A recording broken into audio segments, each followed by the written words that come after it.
Hello, my name is Nguyen Thang, and this is my video submission for the midterm assignment of the Intel Teach Essential Course 2016. My lecturer for this course is Mr. Nguyen.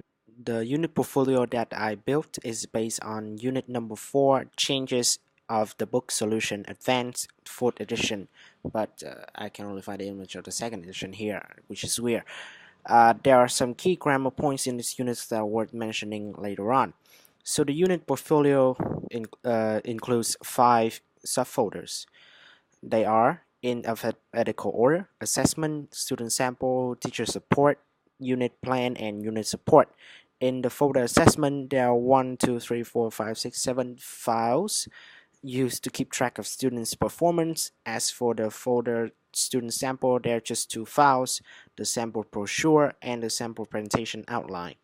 The teacher book is the only file in the teacher support folder, sadly, and the folder unit plan carries the most important file of all, which is the unit plan in 2 formats: doc file and PDF file.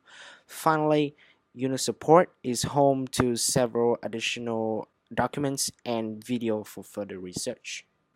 So as I developed my unit portfolio, I feel like I'm building a house, and the foundation is no other than the unit plan. It's like this file that I started building up the contents and assessment methods for this lesson, so it's fitting that I start my detailed explanation here. So the title of the unit plan is A Change for a Better, uh, in brackets or worse, which will hopefully get the students to think about the way that changes affects our life, not just positively but also negatively. In my lesson, which will last for 4 weeks and with 3 classes per week, students will use the knowledge and curiosity to explore the past and the present conditions of the old quarter, or the French quarter, of our capital city, Hanoi. As they explore, they'll have a chance to learn about the way changes from urbanization and modernization will affect the local culture, and act as a protector of the old quarter by presenting about several sections of the old quarter in their end of unit exhibition, and create a brochure to illustrate. Right. So, since my lesson plan is designed for high school students, the benchmark for English proficiency is of course the level B2 of CEFR, Common European Framework of Reference of Languages. To participate in the exhibition, students will need to know how to collaborate with each other in groups, to think critically, and to know how to use the available online and offline resources. So just some 21st century skills to get by.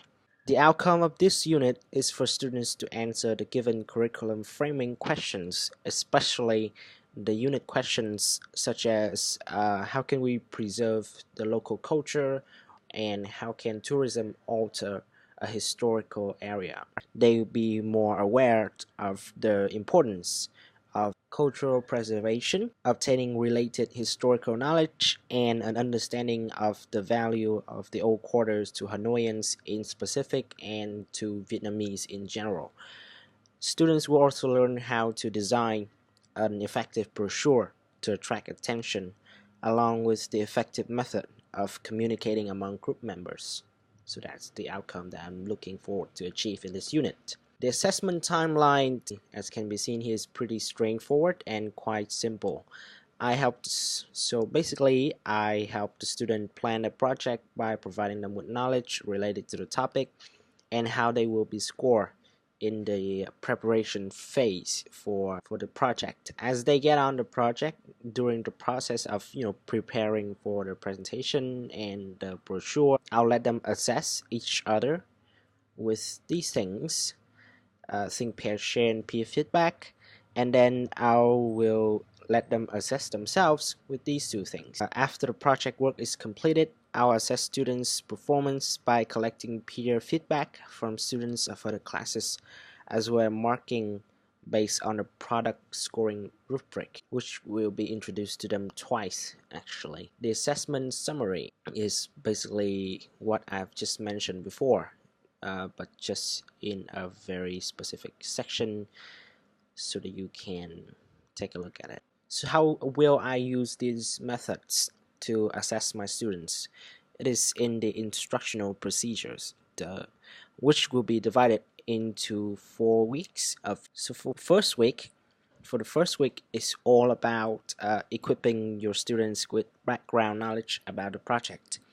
I will show them introductory presentation and get them to talk and discuss and think about the issue, which is in this case cultural preservation. Then they'll learn about the product scoring rubric, so they know what a perfect product is going to look like and maybe strive for it. I'll also provide guidance on how to plan and keep track of their project in this stage after they have been divided into groups. So this is what is the introductory presentation. I try to put in visual aids, discussion questions, and fill in the blank exercise to give the presentation a variety of activities to involve as much to the students as possible. As for the project plan prompts, basically this document points the students to the right direction and help them set a specific timeline for the project, so as not to procrastinate too much. The product scoring rubric helps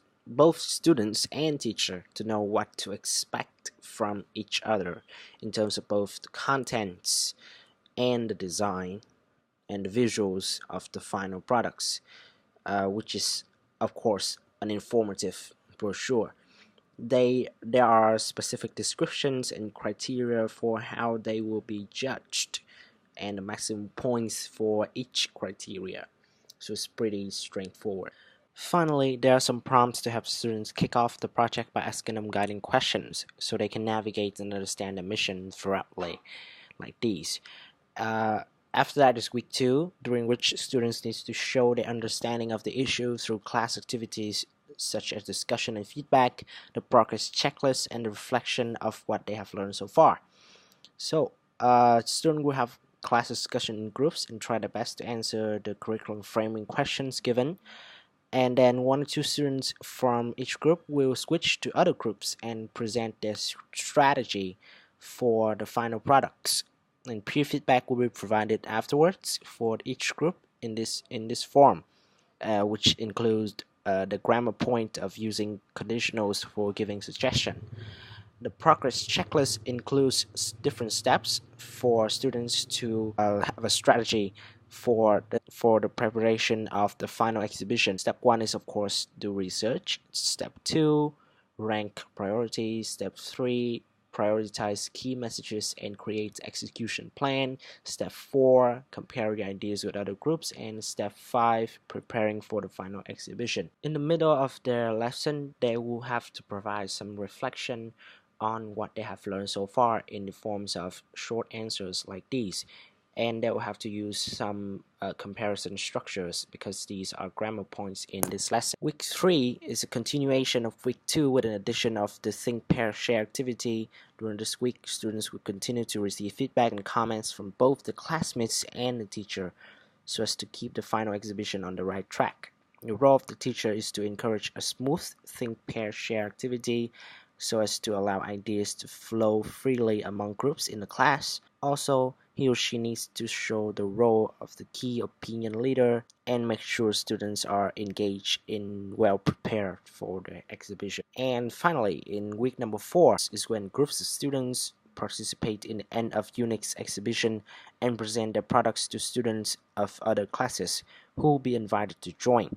By handing out brochures carrying information related to subtopics that they are assigned to and talking about it for 4 or 5 minutes, students will have the chance to raise awareness of their friends and showcase their newly learned knowledge to an appropriate audience. So this is what a brochure might look like, with several well-designed and informative pages related to the history of Hanoi and the street Hang Buom, which with its significance to the local culture and challenges that it is dealing with today. To explain the brochure to their friends, students will come up with a simple outline for their oral presentation, which key ideas are listed like this. The outline will be submitted and assessed accordingly. And finally, students can find additional information in these resources here. The journals, like these, contain information related to the French colonial architecture in Vietnam and development of Hanoi's old quarter in recent years. Along with that is documents for containing tips on how to create an effective brochure or how to conduct a successful presentation. And that's about it about my unit portfolio. Thank you for listening and Happy New Year.